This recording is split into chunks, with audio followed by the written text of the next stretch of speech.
Hey Nathan, it's Friday, June 19th. Last Friday, Joe A responded to your prompt for video topics, asking us to cover current issues that no one is really talking about. So today I'm going to talk about the current situation in the Dominican Republic. The Dominican Republic is a country that takes up the eastern 5/8 of the island of Hispaniola, sharing the western half with the less prosperous Haiti. Over the past century, many Haitians have immigrated to the Dominican Republic in search of work and better life. Many pregnant Haitian women have even crossed the border to have their children there, simply due to better medical care. The stream of immigration has frequently been regarded as a problem to the government of the Dominican Republic. Back in the 90s, a massive deportation of Haitians was brought about by the Dominican authorities, with no warning. The deported were simply seized and left at the border without time to gather belongings or tell family members. Well, this time the Dominican Republic's government is trying to make it more official. The Dominican Republic's constitution grants jus soli, that is, the right to citizenship, to anyone who is born in that country. On September 23, 2013, the Dominican court ruled on the case of Dominican-born woman Juliana de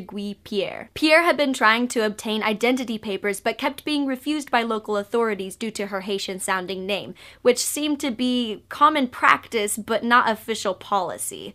So Juliana took her case to court. They ended up deciding to retroactively revoke the citizenship of all people in the Dominican Republic who were born after 1929 and who didn't have at least one Dominican parent.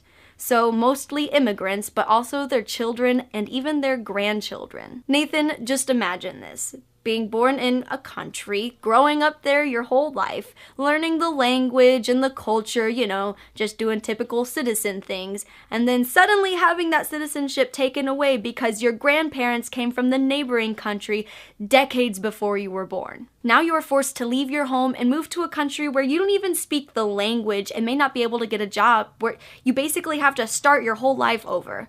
That sounds scary, right?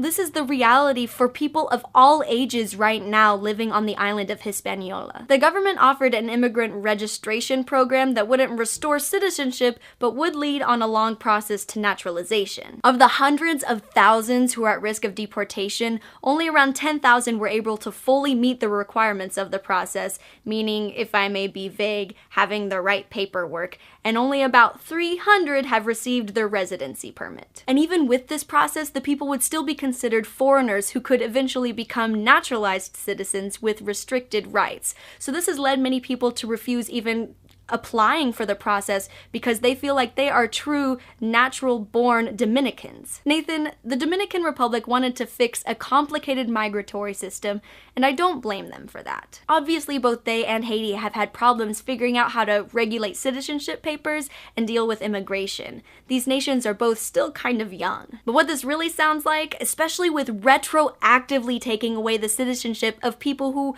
have lived in the Dominican Republic their entire lives as true Dominican citizens, this really sounds like a cover-up for some deep-seated, long-held anti-Haitian prejudice. I looked it up. The Dominican Republic doesn't have overflowing population issues or job problems. This is a human rights issue. Many human rights groups, plus the United Nations High Commissioner for Refugees, have urged the Dominican Republic to not deport their stateless ex-citizens. The government assures that deportation will be a slow process, a repatriation of Haitians with illegal migratory status.